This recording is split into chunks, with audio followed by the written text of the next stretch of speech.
Okay, everybody, very welcome to this very important and interesting discussion. We call it fåtölj-samtal here, and which means that we put someone here and we gently discuss between us, and by that we hope that we will get a lot of information. These micros are for the YouTube direct and digitally, and not for you, so we have to talk loudly, and I hope that you hear what I say.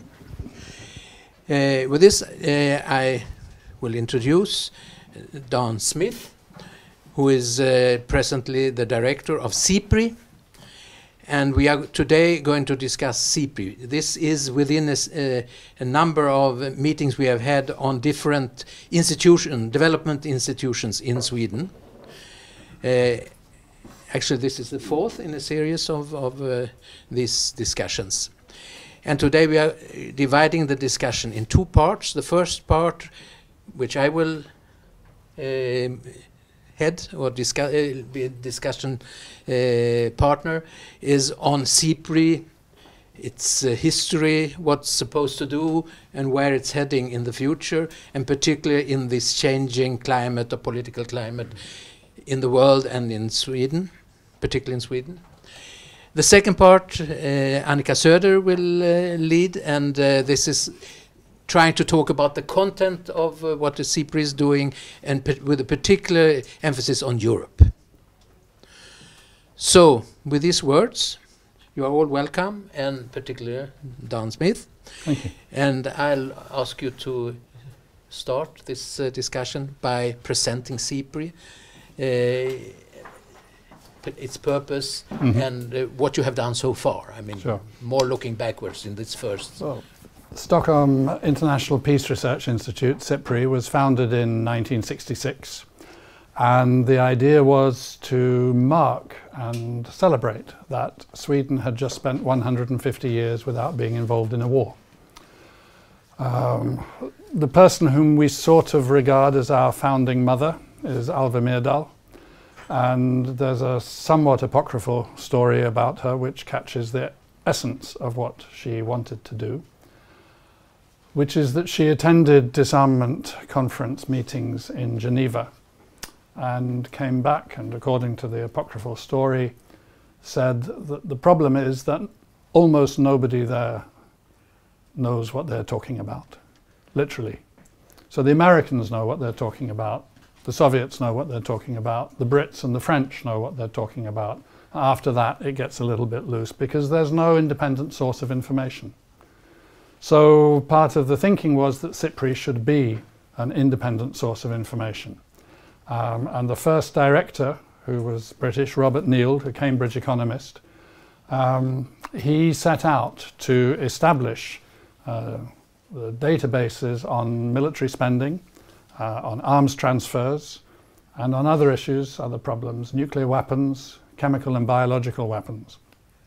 And on almost all of these, the young researchers were told at the time, you can't do it. It's not possible. The information is not available. And they said, okay, so well, let's try. And the information was available, much more than people thought. And SIPRI has never used secret data from a government. It's always public source data. So sometimes there are gaps in our totals and in our estimates, and we always make that transparent. The second thing about SIPRI right from the beginning, it's written into our statutes, is that we are expected to be producing research which is grounded in science but oriented to the policy world, and doing this in order to contribute to the prospects of disarmament and a more peaceful world. So when I try to explain and encapsulate SIPRI to people, I say, well, there's two strands in our DNA, right? One is allegiance to facts and the truth, and the other one is allegiance to the idea of trying to contribute towards a better world. And at this time we all pause for thought and ask if we think that the world is getting better at the moment, and if so, what kind of contribution SIPRI is making. And then we move on and say, yes, but without SIPRI and without other institutes like us, less would be known and probably things would be much, much worse. The third thing, then, maybe to say, is if you were setting up a peace research institute in the 1960s and you take for granted that you want to provide information on military spending and so on, fill in the data gaps, what would you orient that institute towards? You'd almost certainly say the East-West, the Cold War, the nuclear arms race, probably Vietnam, and basically that's it, right? Those are the big issues. Partly because actually the Cold War at that time sort of was like a fog that it obscured the view of many armed conflicts that were going on. But certainly it would seem completely defensible approach to say it's primarily East-West. That's where the big risk of war lies, that's where the big risk of the big war lies, and we focus on that. If you're setting up the same institute 50 or 60 years later, you have a completely different horizon that you're scanning. And you also have different vocabulary. You have, for example, climate change, an environmental crisis to think about. You have, for example, the word peace building, which didn't exist in the 1960s. You have, for example, the role of gender and of other horizontal inequalities to think about in relation to prospects for building peace. And actually you have a much more rounded concept of security with the idea of human security, which again was a notion that didn't exist in the 1960s. Human security as an idea was launched upon the world in 1994 in the Human Development Report of that year.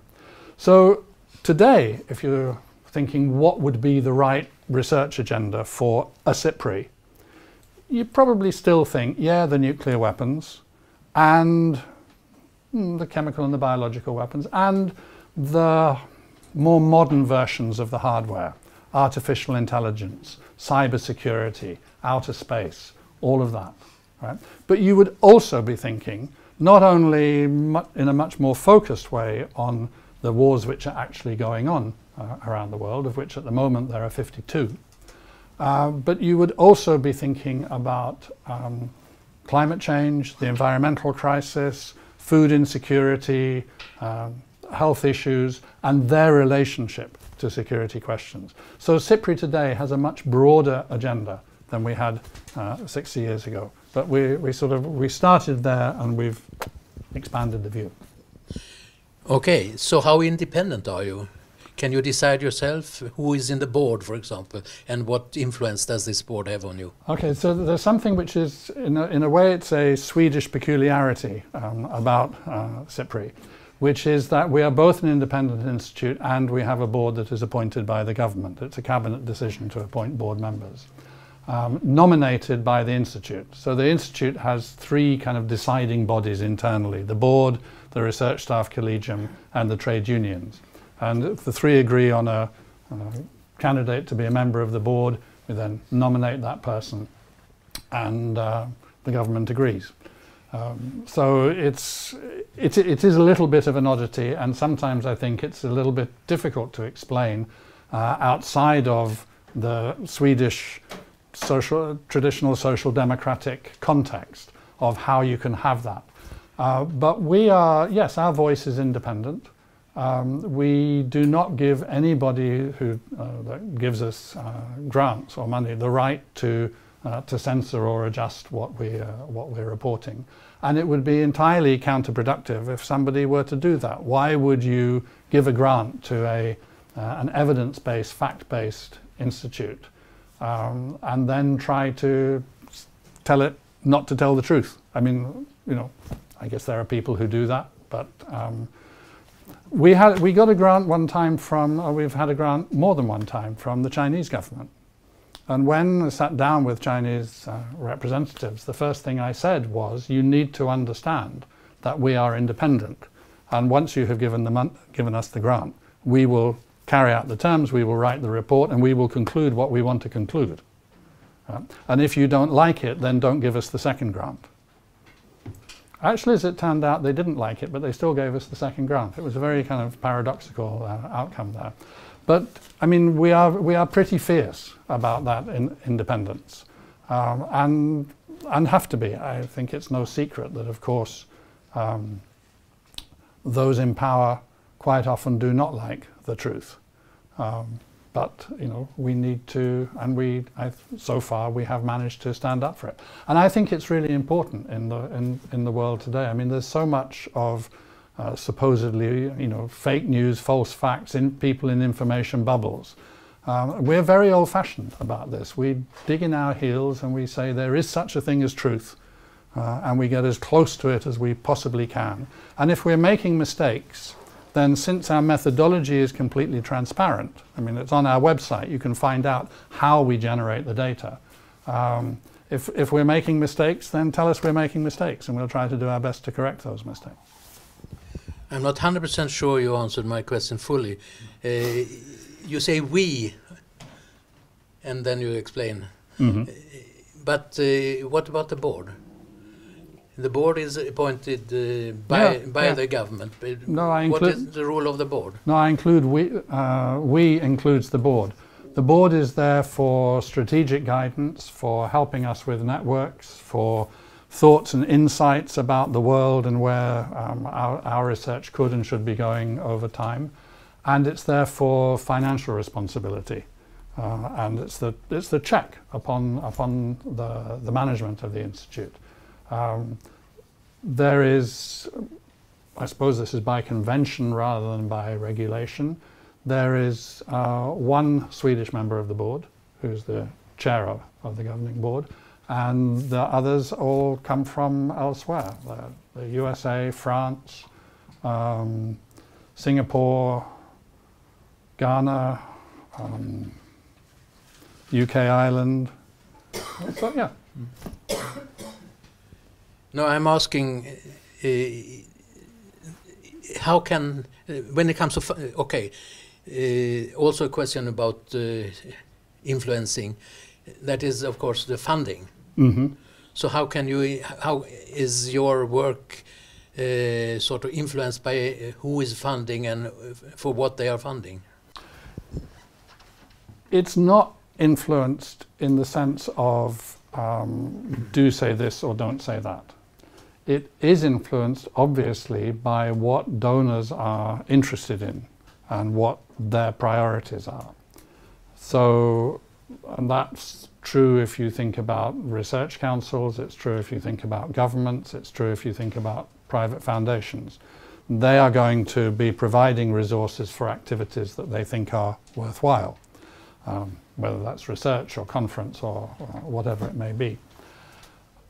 There are cases where we set out to persuade a government or another donor that you should be interested in this issue and you should be funding research on it. And sometimes we succeed with that and sometimes we don't. There are other cases where a government either makes a general call or comes to us specifically and says, this work we think needs to be done. And if we're interested, then we pick it up and move on with it. Okay, so how have you historically been funded? I think that probably for the first, I'm not quite sure about this, but I think for about the first 25 years or so, it was almost exclusively Swedish government funding and almost exclusively with a core grant. And over the years that has changed. So at the moment we are about 35% funded, maybe 36, 37% funded by two grants from Sweden. One is the core grant and the other is a strategic grant. And for the other 63, 64%, we're funded by other governments, by the EU, by UN agencies, by private foundations, by research councils, so by a mix of different funders. So would you say that you by this mix of funding that you are influenced in what you are doing and how you are doing? I think if there's a risk, it is that we go after questions which are popular amongst the donor governments in particular, and maybe the EU, rather than picking on ones which are, regardless of whether they're popular, are important. Right? So I think that there is a risk there, and I think that almost all grant-based organizations face that risk and manage it in different ways. SIPRI has a strong reputation, is regarded as authoritative in many parts of the world, and so therefore we quite often have an open door when we go to a government and say, you know, this is something which you really should be looking at and funding. Okay, so now we come to the present situation with the change of government and new policies.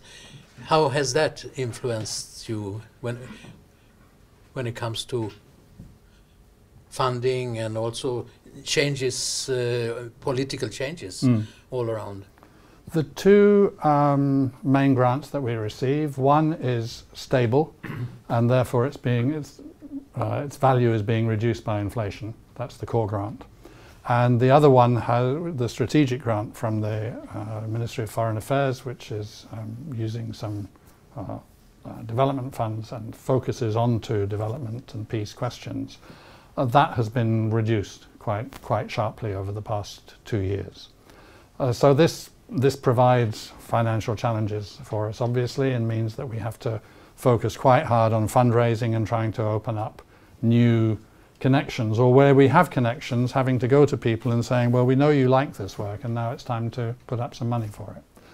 The other question which you're asking, I don't think that we have faced any kind of effort at, I don't know what people might be thinking, but at politically kind of clipping our wing, our freedom of action.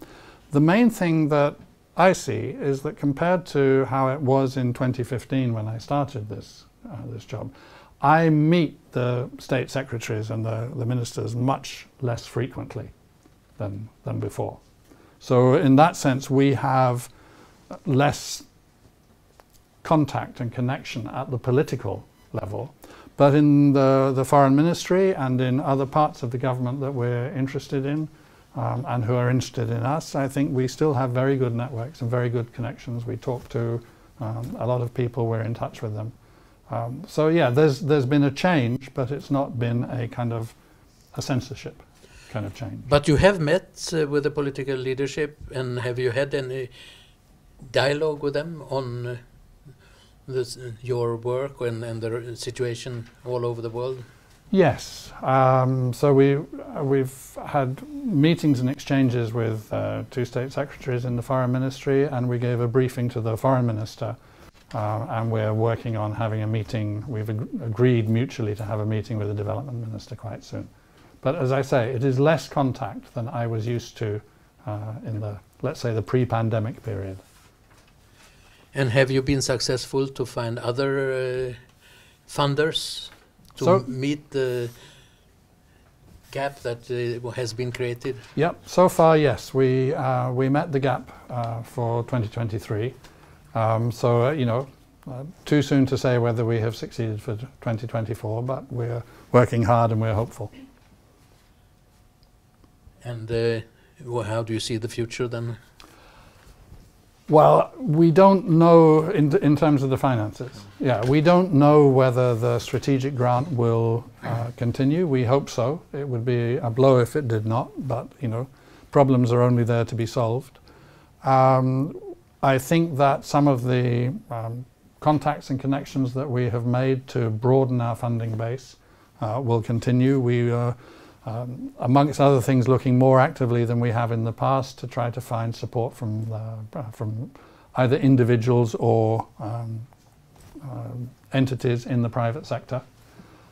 So yeah, a more diverse funding base, which actually, walking on many legs is a good way to look after your independence. So if there are worries about independence, we are probably going to be better placed in a couple of years' time than we might have been, or than we might have looked a couple of years ago. Okay, I think you have covered quite well the past and also slightly on the future.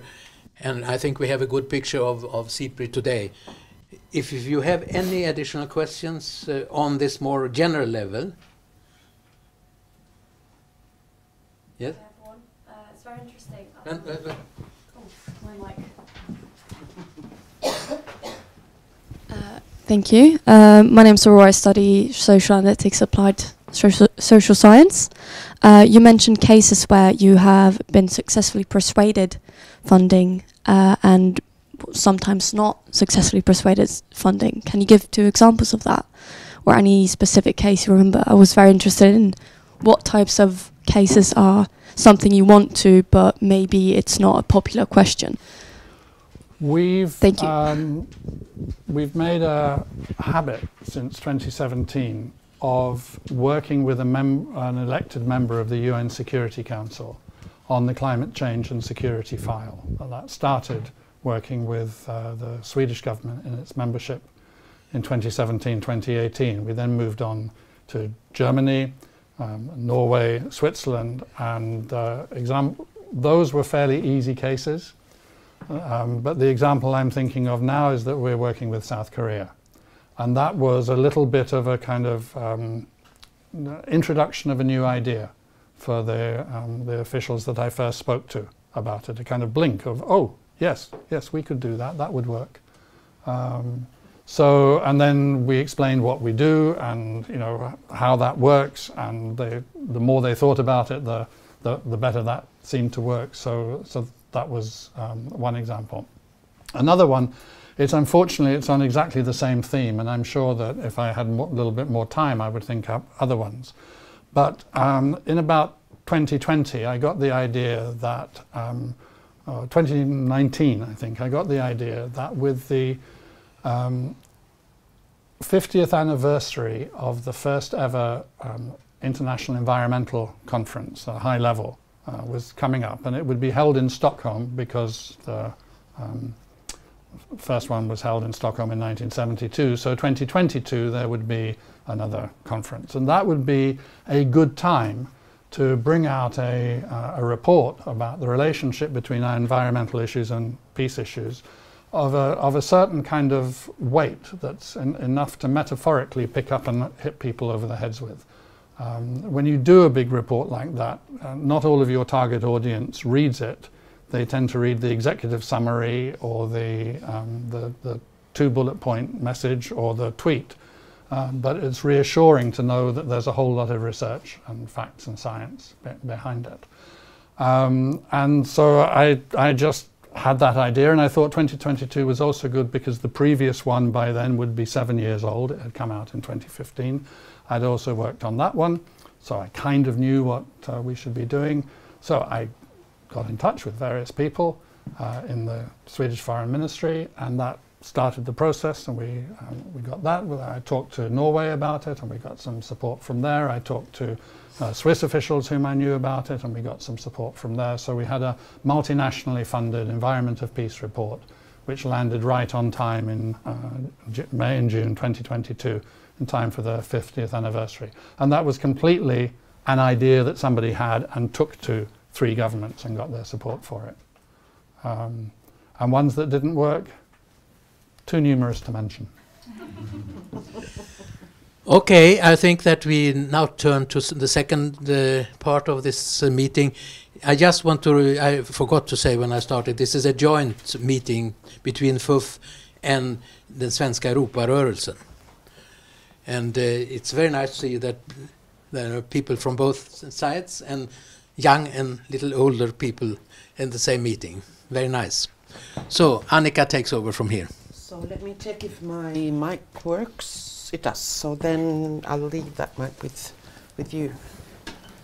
Thank you all for being here. And as Lennart said, it's nice to see this mixture. We don't have that in the European movement in Sweden, I'm afraid, but I hope that we can have young people joining that movement as well, because it's really about our destiny. So thank you, Dan, for also being willing to share your insights when it comes to the world and to Europe. I believe that for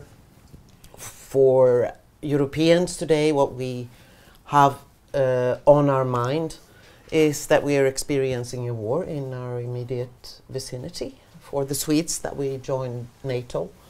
That I would say we're looking to the European elections in June with, I guess, a mixture of hope and fear. So I'd like to talk to you about what the militarization of the world and Europe today, what it means also to the European Union as a peace project. As we all know, it started as a peace project between France and Germany after the Second World War. And what SIPRI's research shows when it comes to this situation. And then we'll come back to some other issues. So what's your question? First I should say that Dan is not only the head of SIPRI. Dan has been the director of International Alert, which is actually a dialogue and mediation institution of PRIO in Norway, similar to SIPRI. And we first met when we were working on peace building in the United Nations. So your overview is important, and putting Europe then at the center, since we're looking at the European situation, would be useful. So my question is, how do you see the militarization, both of the conversation and in real terms in Europe, and where will that take us? And is it possible to combine with other activities and actions? Well, I mean, first of all, and I think for obvious reasons and in a process which everybody is seeing in the papers, European military spending is increasing. That's part of a global increase in military spending.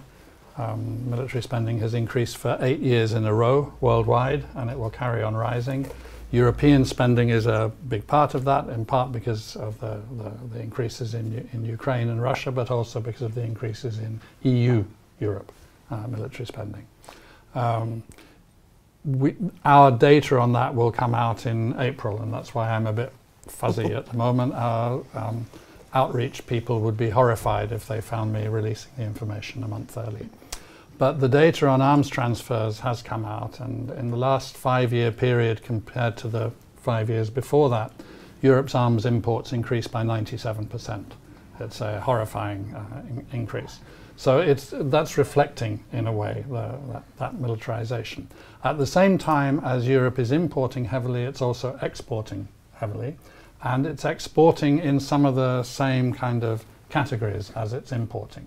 So the heavy increase in imports is not a sign that Europe really lacks military industrial capacity in, for example, advanced fighter aircraft or missile technology, which it is importing, because it's exporting those same things. And there are detailed military choices and preferences and tactical reasons and so on, which explain that, along with, since the main arms supplier to Europe, or to Western Europe especially, of course, is the USA, along with a kind of a transatlantic politics aspect of weapons procurement. So that's one part of it. The second thing, I think, is that we're looking at a near future in which, one way or another, there is a 2,000-kilometer long armed fortified border between the West and Russia.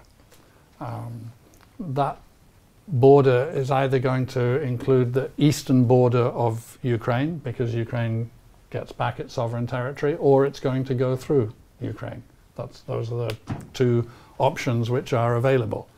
And that's going to be fortified, and that's like the Cold War border in the middle of Europe, only bigger and longer, and with as many surveillance devices, but much more sophisticated ones, and a huge amount of artificial intelligence and so on to monitor what's going on.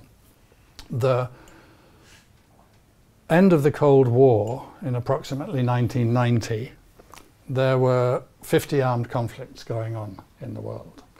And what happened with the end of the Cold War was that the UN Security Council was able to start acting. It was no longer hobbled by the fact of the veto and by disputation between the permanent 5 members of the Security Council.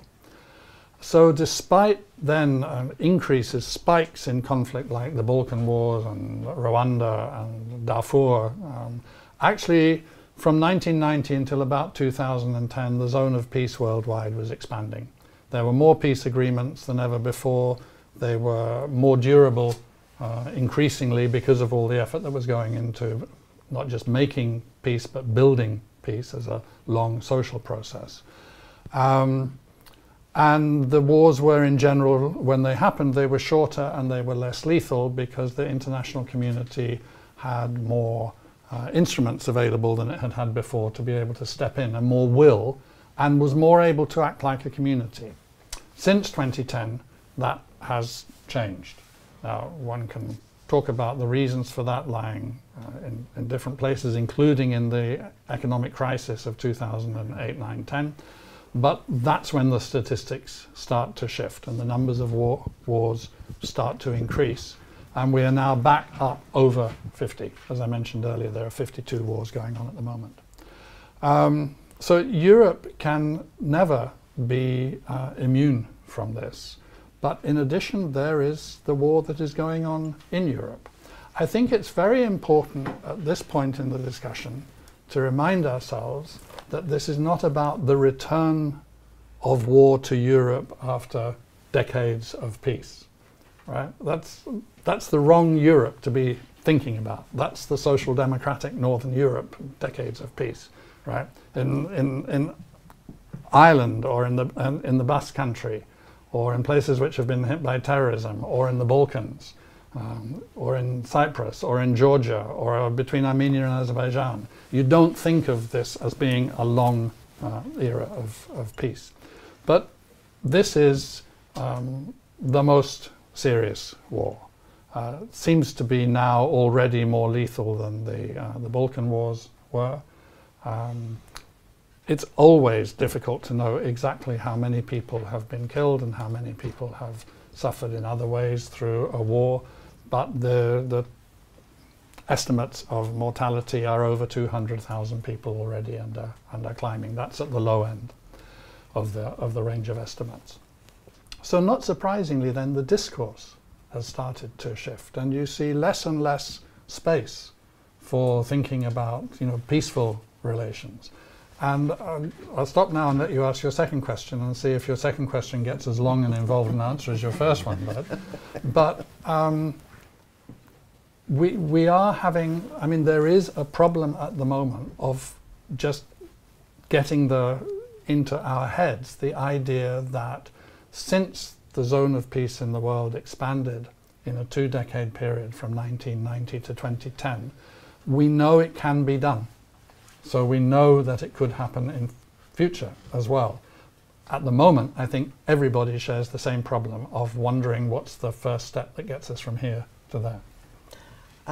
The features of the Russian invasion in Ukraine are of course different from the many other violent situations you mentioned, in the sense that it has been perceived or is perceived as Ukraine fighting for Western values, upholding the fort for the rest of Europe against Russian aggression.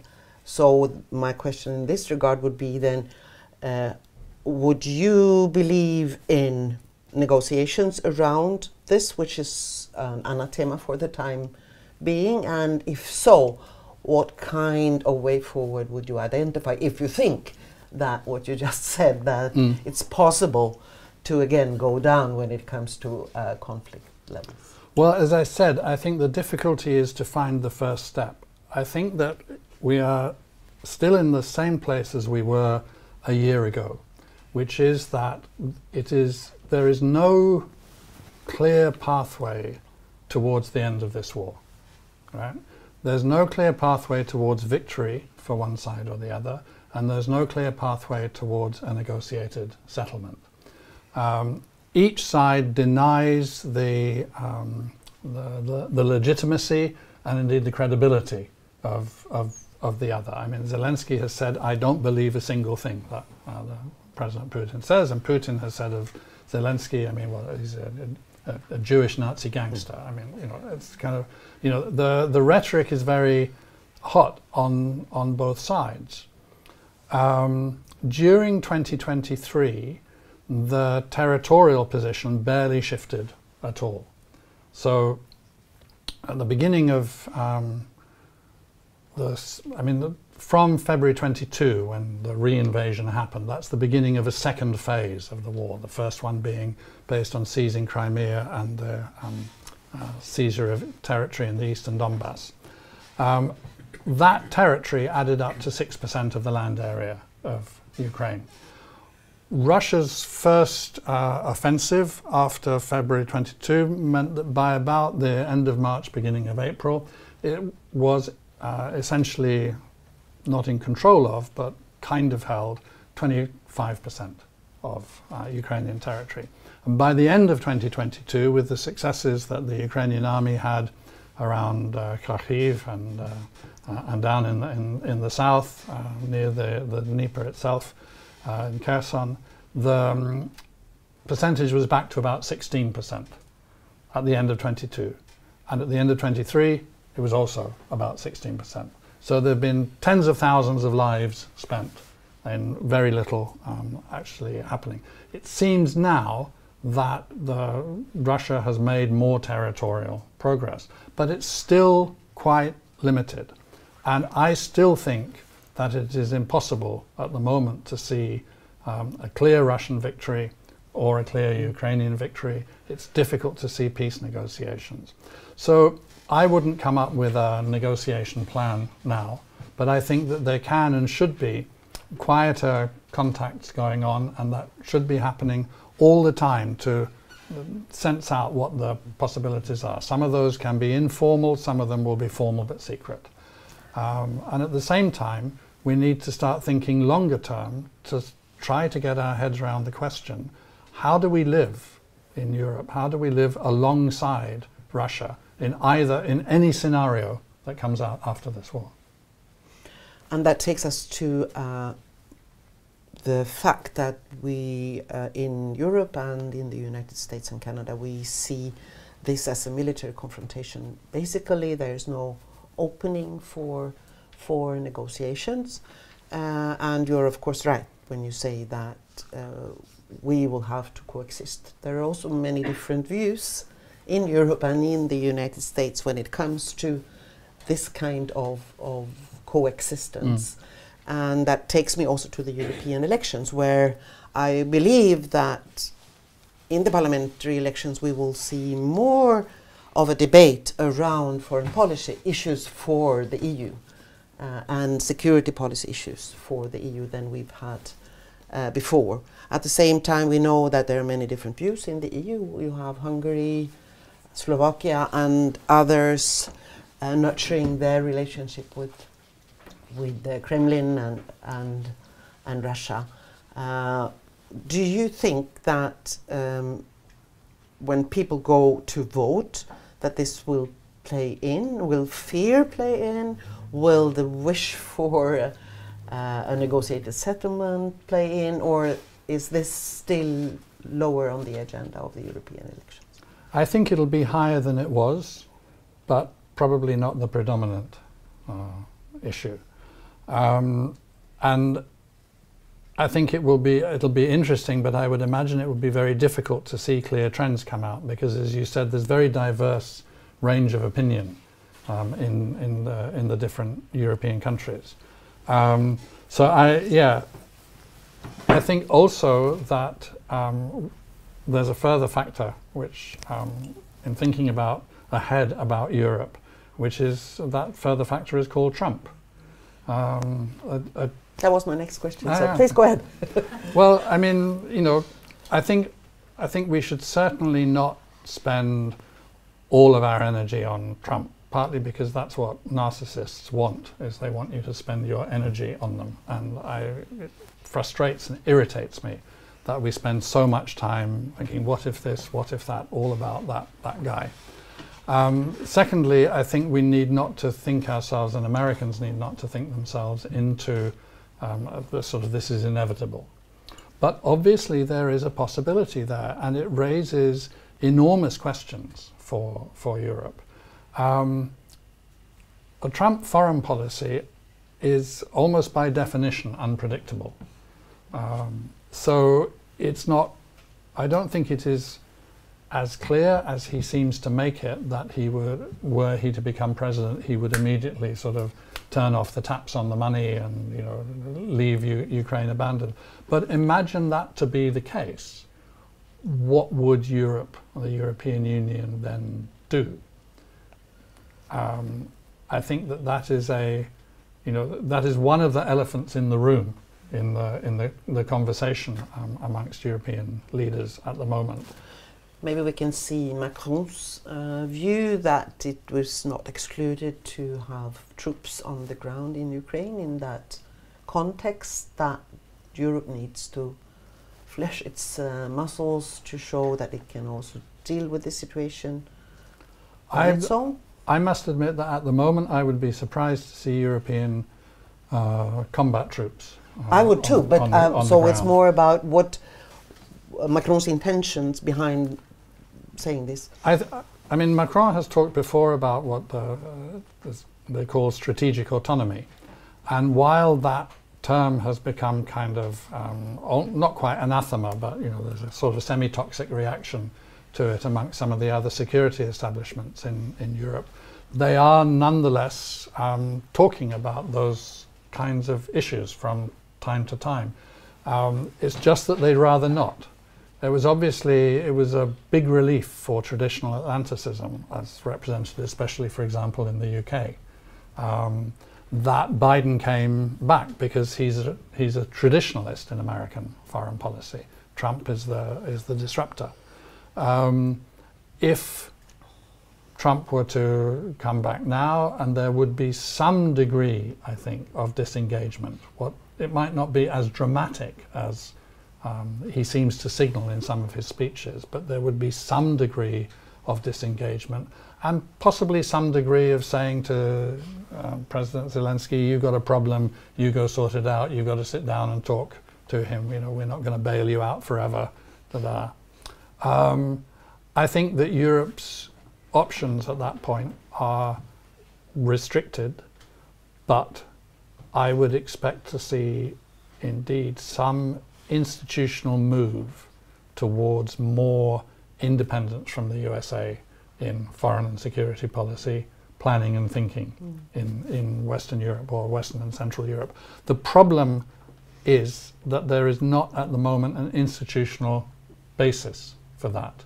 So that would need to be developed and constructed, and that to me would be the big indicator is whether or not it is possible, in the light of a potential Trump presidency, to move quickly towards an institutional basis for European cooperation in security and defence matters that is independent of the US.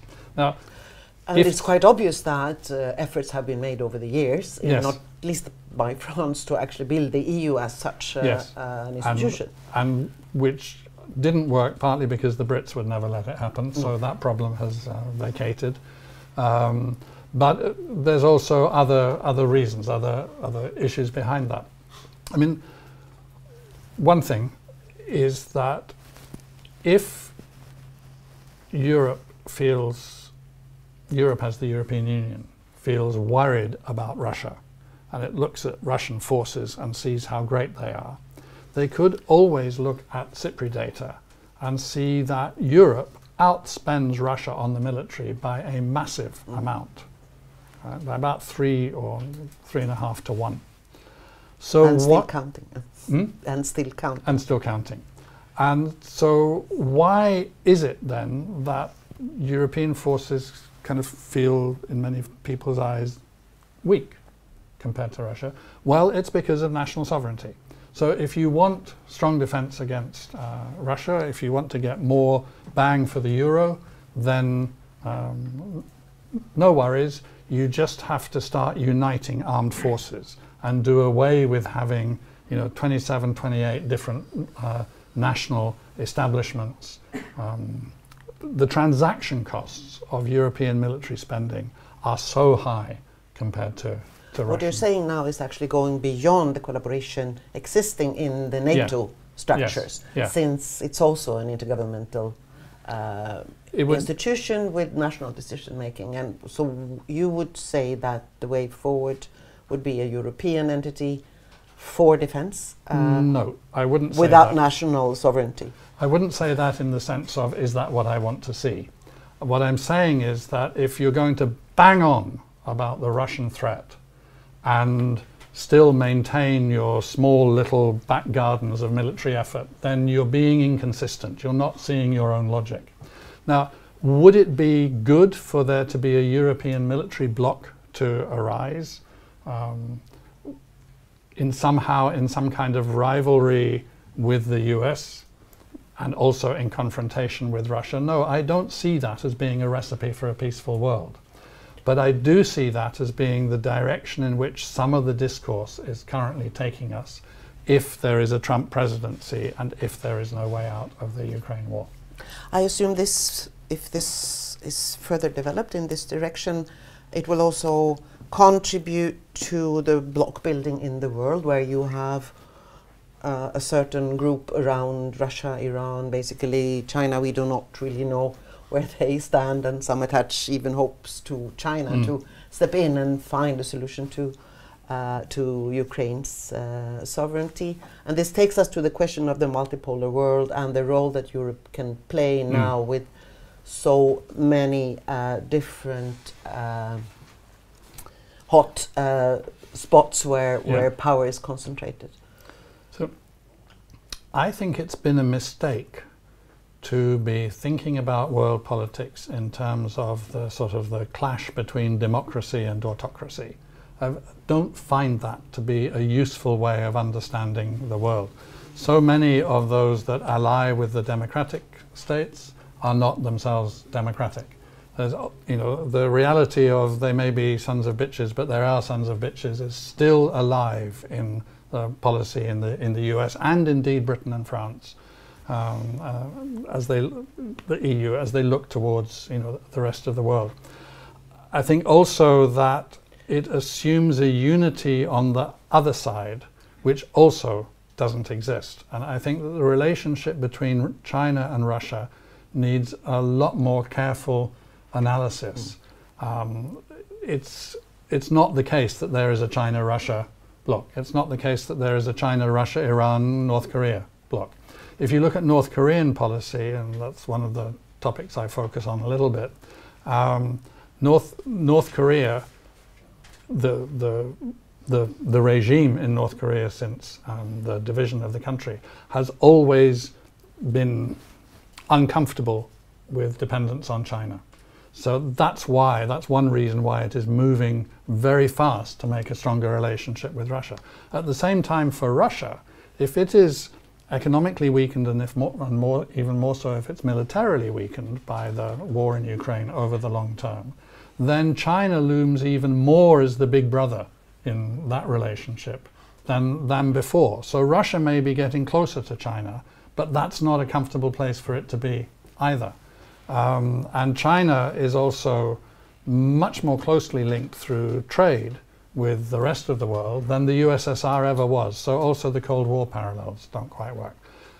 I think it's true, nonetheless, what you're saying is that there is this sort of formation of blocks and mini blocks around the place which is starting up, and that is, in many ways, it's a multipolar world. One could argue that multipolarity is actually better in the long run for stability and for peace in most countries and most regions in the world than a bipolar rivalry.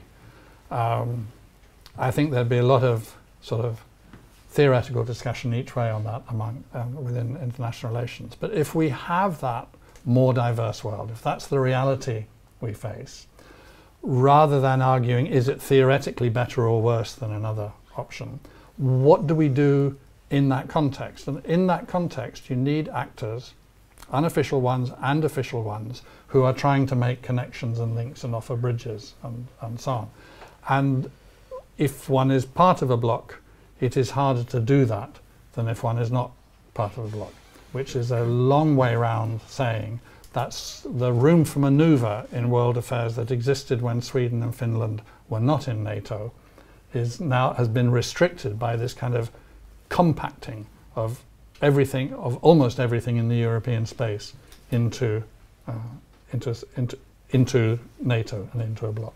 But you can also say that if you look at Norway, they have a foot in the door in many, informally and formally, in many conflicts. So this is actually possible to do even if you are a member of a military bloc. It's been possible for Norway to do it in relation to, obviously, for example, the Middle East, Guatemala, Sri Lanka, Sudan to a degree, bits in the Sahel, all of which are out of area. The challenge is to see whether that is also possible with a confrontation or a set of issues which are much closer to home, or where there are alliances and alignments that come very close to what, for the sake of shorthand, one could call the East-West dividing line. We have the Organization of Security and Cooperation in Europe involving Russia, the Central Asian countries, Canada, the US and all the rest of European countries. And Finland was planning to highlight the 50 years of the Helsinki Final Act, which actually was the first step in ending the Cold War, later on to celebrate it next year on the 50th anniversary. I think this will be a very humble celebration. And so this is what you mean, that a country like Finland will not play that role anymore? Well, it's more difficult for it to play that role than it would have been if it were in NATO. I mean, and saying this, I fully understand why Finland and Sweden have gone into NATO. I don't necessarily say I disagree with the decision, I just regret what's happening to the shape of the world as a result of that. I think that the interesting thing about the 50th anniversary of the Helsinki Final Act is to think back then to the Final Act itself and to the conference. And it started as a conference on security and cooperation in Europe.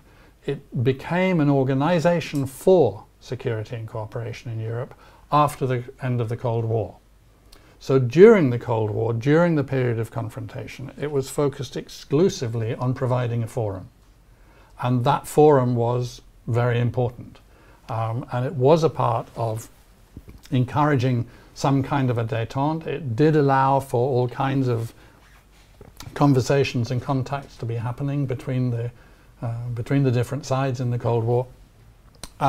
And that function, I think, remains important. And if the OSCE can play that function, then even if the celebration is a modest one for the 50th anniversary, nonetheless that function is an important one.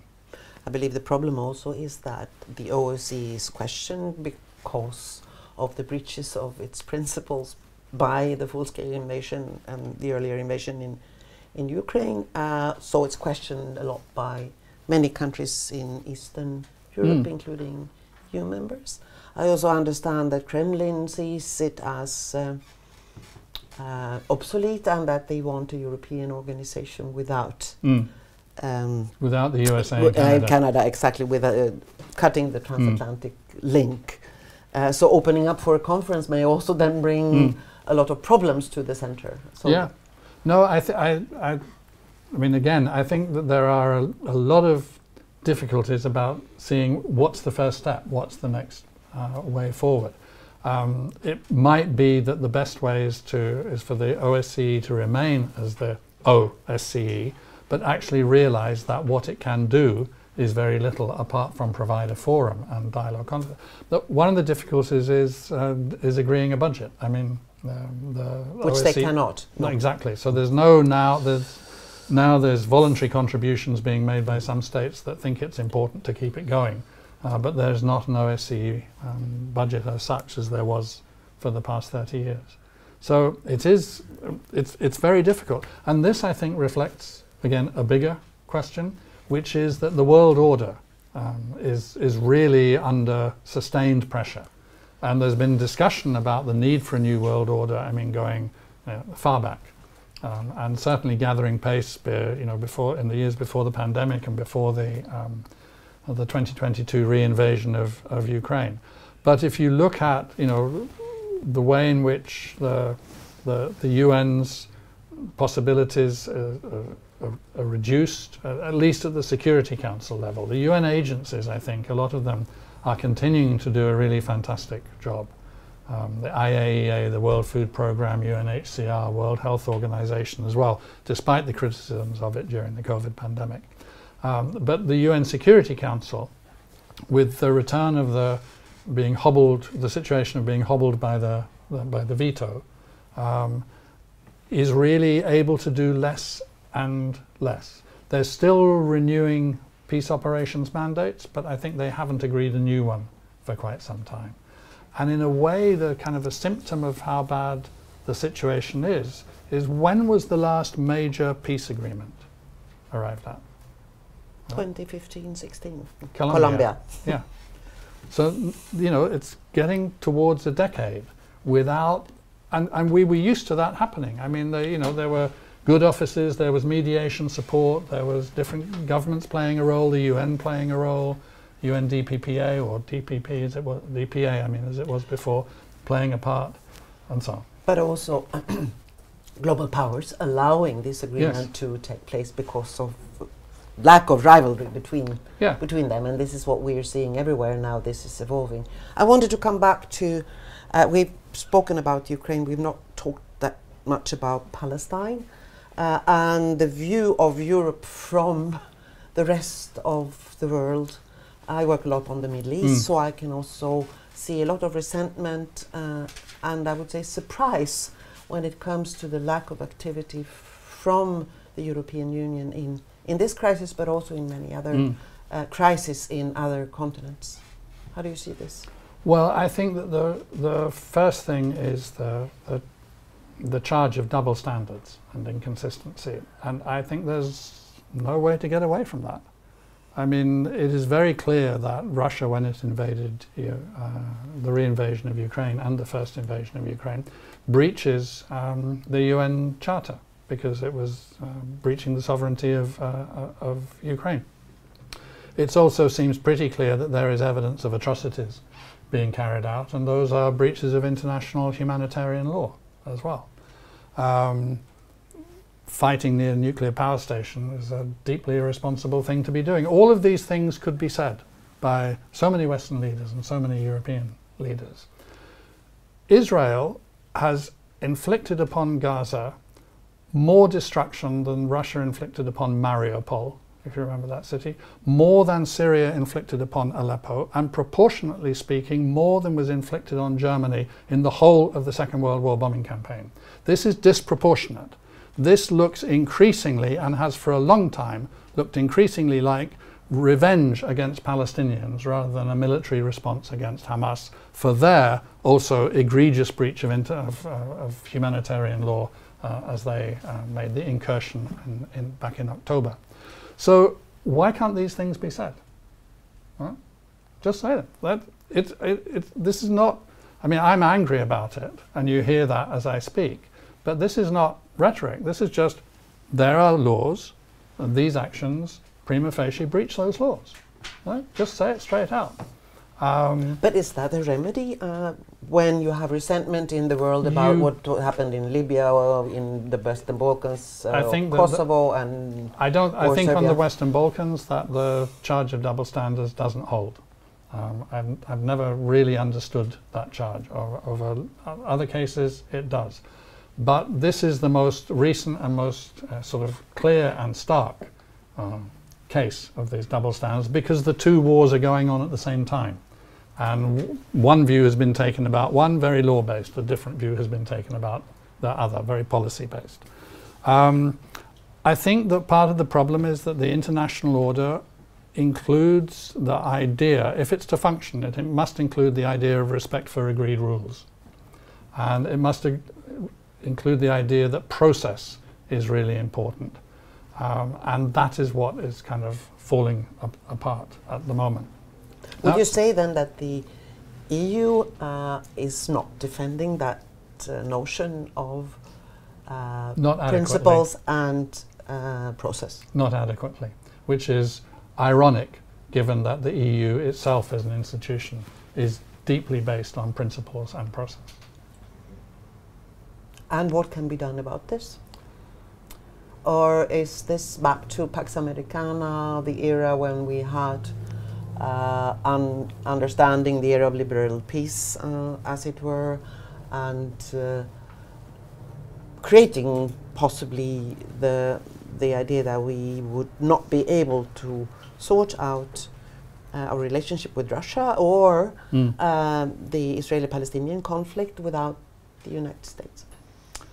When I was working in the 1990s on the civil wars, or the wars in former Yugoslavia, question was constantly being put to me about, well, how do we make progress now? And I kept on, unfortunately, referring to a very old, standard, stereotypical Irish joke, which is about the man who asks somebody, how do I get to Dublin from here? And receives the reply, sir, if I were you, I wouldn't start from here. So the problem that we're facing is not just how do we solve this situation. We need an answer to that. Something needs to get better, right? But really the question is, how could we have avoided getting into this situation in the first place?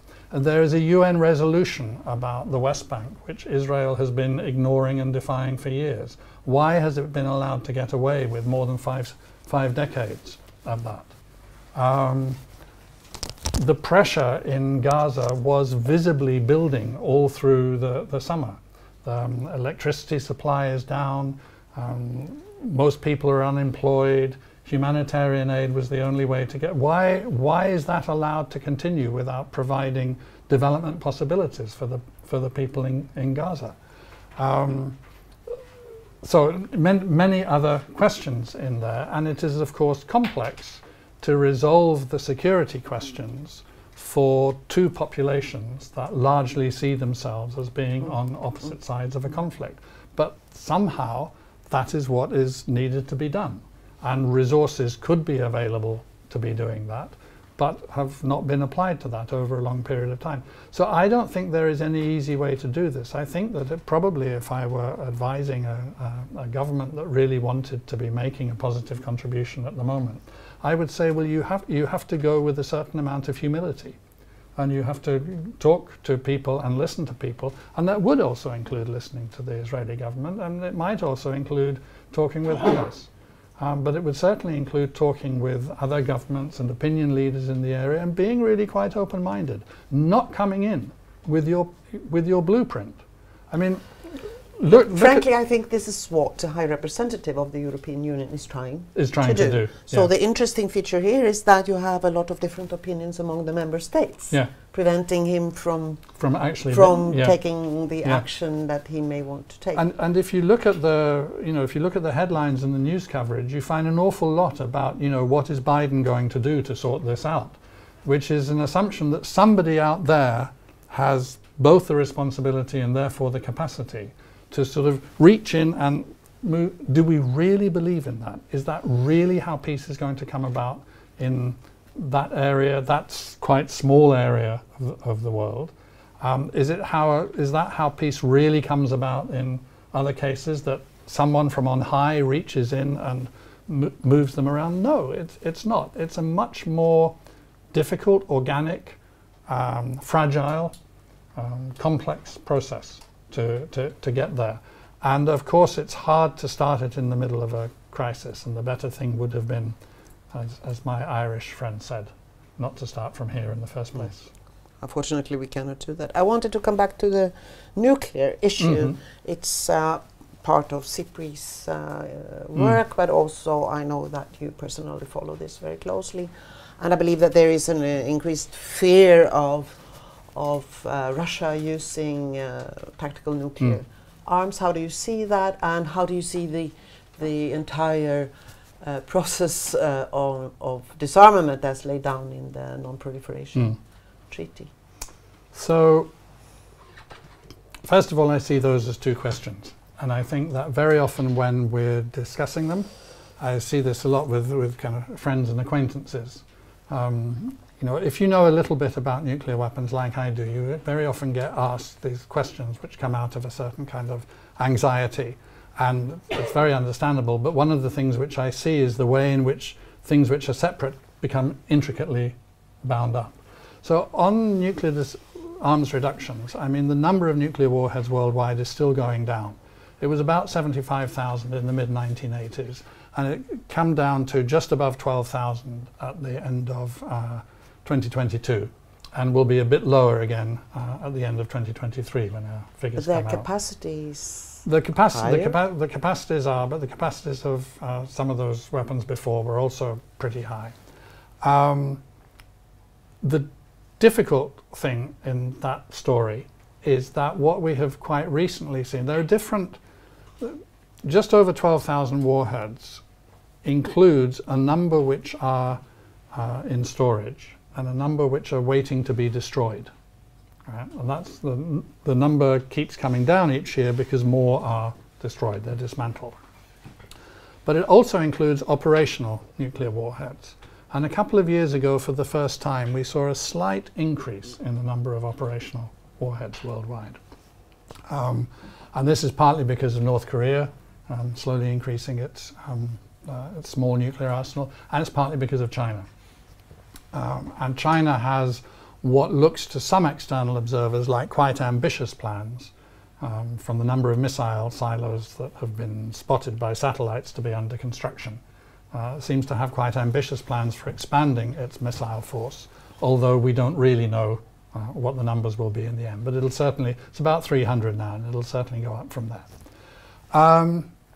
So the second part, or the next part of the difficulty within this nice story of numbers coming down is that in February last year, President Putin pulled Russia out of, so it suspended Russia's participation in what's called New START, which is the Strategic Arms Reduction Agreement between the USA and Russia. And that is the last bilateral nuclear arms control agreement left standing, and it's now no longer operational. They're still actually respecting those totals that were agreed then. They have no move to start breaching them, but the agreement itself has been left to one side. So we might be moving into a post-arms control world, which means that about 60 years of effort on bilateral arms control, starting with the partial test ban treaty in 1963, that 60 years of effort is kind of being laid to rest, coming to an end. And that, I think, is extremely serious and a negative for the world. Then there's the question of using nuclear weapons. I remain one of those who's very skeptical about the idea of Russia using nuclear weapons on the battlefield. There are various scenarios, you know, what if it were just to use one against Odessa or one against somewhere in West, you know, but where does it use a nuclear weapon in Ukraine in a way that doesn't either blow back upon itself, because it's in the east where the fighting is, or upon one of or more of Ukraine's neighbors? When the Chernobyl power plant disaster happened in the 1980s, signs of radioactivity were picked up in Sweden, Norway, Scotland, Ireland, down to the Mediterranean. It gets around. And Russia has to think, or Putin has to think about what would be the retaliation. And there is an American scenario which kind of, I mean, it's horribly destructive, but it kind of works, and doesn't use nuclear weapons. Just mounts conventional attacks on Russian nuclear forces and does a huge amount of damage to them. And so Russia ends up militarily much weaker, with all of the condemnation of it for having broken the nuclear use taboo. And meanwhile, the USA gets all the credit for restraint in its military response. So given that, I think that Russia is actually quite far away from battlefield or theatre use of nuclear weapons. I can see those scenarios where it does it, but I don't find them convincing. I think that in American intelligence, I think there was serious worry, real worry in American intelligence in 2022 that there could be nuclear use. But by the end of that year, their conversation had settled down. It was much calmer. And what they reckon is it's if Putin's survival, his regime survival, is really seriously threatened, then perhaps all bets are off, right? And then maybe such a thing would happen. So if Ukraine were on the verge of clearly winning the war, maybe such a thing would happen. But at the moment, no. I'm one of those who's calmer. So what you're illustrating is a paradox then. Yes. If Ukraine is successful on the battlefield, the risk will be the risk increases, higher. But the risk or the possibility of other things happening, which could moderate that risk, also increases. I'd like to open up the floor also for comments from the audience, and if this abrupt question from my side could get a response from somebody, you're more than welcome. Let's take 2 or 3 questions at a time. Do you think that NATO involvement or NATO member state involvement in Ukraine would increase the likeliness of Russia using nuclear? Anyone else?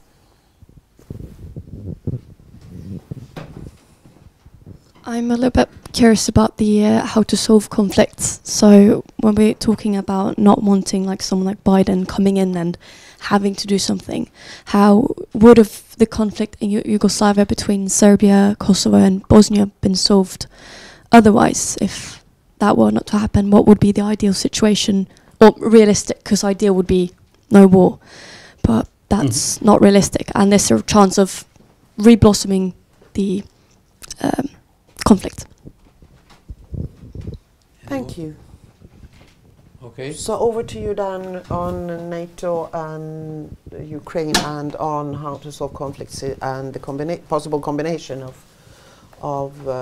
military action and conflict resolution. When you're talking about risk, you're obviously kind of making a projection, and you don't have really experience to draw on. So you can't do it like insurance risk, which is calculated according to percentages.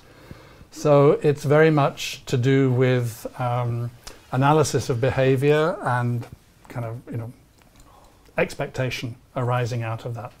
I think that there would be a possibility that the use of battlefield nuclear weapons would move a little closer if NATO were to put forces into Ukraine, and that I think would be, or if a NATO member state were to put its forces into Ukraine in a combat role.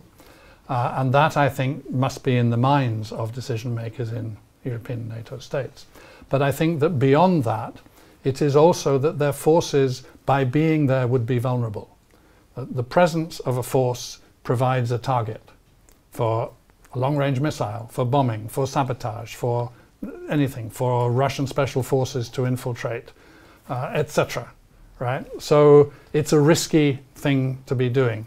And honestly, if I thought of potential deployment of armed forces by a NATO state in the region, I would have thought the more likely thing is in Moldova, because there isn't a war there at the moment, but there is a potential risk. And I think I can imagine easily scenarios in which NATO governments would decide we can do something there with much less risk than if we were in Ukraine. So that's one thing. But it's all to do with possibility, and other people may have different views of what the balance of probability and possibility is in that. How do you make peace? It's a nice question. In general, where I want to start the conversation is away from the most difficult cases. So, for example, you say, well, look, you know, come on, you've got experience in you have as well. So what would you do in Ukraine? Right? And, you know, my head would explode is the short answer to that. So what did we do or try to do in former Yugoslavia was as much as possible to be bringing representatives of the different groups and the different sides together to talk, to exchange. And where I was, which was as director of a Peace Research Institute in Oslo, I was able to do that with, you know, people from local government and so on, and opinion leaders in a local area. I wasn't at all able to do that at government level. And at government level, that was massively blocked because, in large part, of the nature of the Serbian government under Milosevic. But there are other places where and other cases where you would think that the conversation would be impossible. And have people seen that series, The Diplomat? Anybody watched it? Right, there's that bit at the end, the fake lecture in the fake Chatham House. For some reason, when they set up that lecture, they didn't do it in the real Royal Institute of International Affairs in London. And at Chatham House, they're furious about it. And if it's going to be done again, they want to be sure it's filmed there. But you remember, in that lecture, the guy, the American ambassador's husband, says, diplomacy never works. It never works until it does. Right?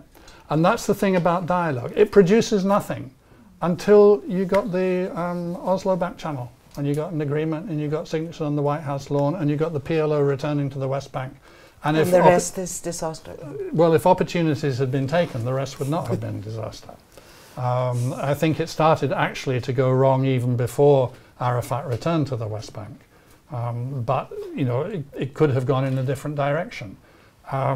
It never works, it absolutely never works until you get the IRA issuing a ceasefire announcement. And 3.5 years later you have the Good Friday peace agreement. It never works until the different sides in Guatemala get together.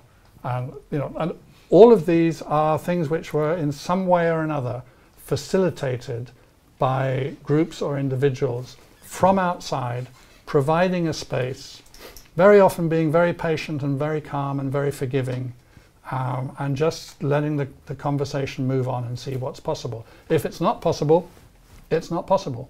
You're in the phase of it doesn't work. When I was engaged in this kind of work more, I used to console myself by thinking that failure was only success that hadn't happened yet. You need a kind of, you know, a quiet, buoyant optimism to get through that. This takes us to the question also about the European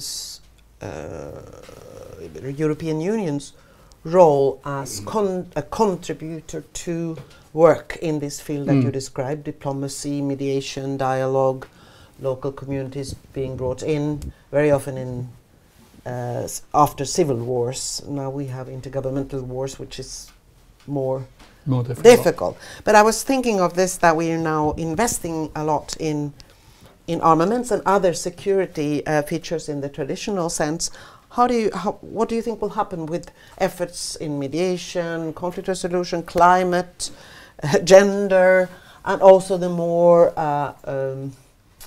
abstract threats like AI, cyber, and so on? Will we be losing out on that focus, and what will that then bring? I think for a while it's likely that we do. I really regret that. I think it's a mistake. But is there a? Oh, there's, I don't know what that's. I think there oh, it's just noise outside. Okay, sorry. Yeah. Yeah. I mean, I think even when it comes to government, that there's a lot of people in government, quite often in the finance department of a given government, and I'm naming no names and taking no examples, who find it difficult to understand that the first line of defense is diplomacy. And that in order for diplomacy to be working, you need or you benefit from having a whole lot of other things going on, which are not formal diplomacy, but informal contacts and so on. And I think that at the moment, that is one of the ways in which our discourse is changing, and changing for the worse, is that understanding this, the full range of things is part of what security, in a genuine sense of the word, is about. Some of that is being lost, and there's a focus instead onto military provision for security. And I would not, I'm not a pacifist, and I'm not against all armed forces. So I would not at all deny that the military do have a role in providing security. And I think it's a responsibility of governments to provide that kind of security. But there are other things, other activities which have a role, even if you only think about external challenges to a country's security. If you're thinking also about human insecurity, or if you start to think about the ecological crisis and the challenges that is posing and is going to pose, challenges which on current way of doing business, those challenges are only going to get worse. Then you have a whole range of other things that you should be resourcing and contributing to, as well as the military, in order to provide security. So the debate sometimes gets to be very, very narrow. At the same time, I think that the discussion is not over. It can sometimes seem to be over, but you know, while one government is pivoting against really trying to do something about the connection between climate change and insecurity, another government is focusing harder on it. While one government is saying that, you know, addressing gender issues in peace processes is a waste of time, another government is saying, don't you dare go supporting a peace process unless gender issues are fully included within that. So the discussion is really very active. And you know, from my side of the arguments, we need clearer evidence and better arguments and clearer arguments to make the case about what works and why it works. I think we have come to the end of this very rich and interesting discussion, and I thank Annika for leading this discussion, and I thank Dan very much for having given us so much of your time and of your mind. And I will give you a small gift from which is thank you. Which is both a wonderful bags. Yeah, both a nice case, but also it's actually we have had a small project which we have supported, or a very big project, Global Peace Hub, which unfortunately ended because the government have decided not to support peace questions anymore. And this is a few of the documents, and then I want to give you a little of history. Thank you. You have to look back while you go forward. Absolutely. And you did so very much during this discussion. Thank you very much, Dan, and thank you all for coming. Thank you. Thank you. Thank you.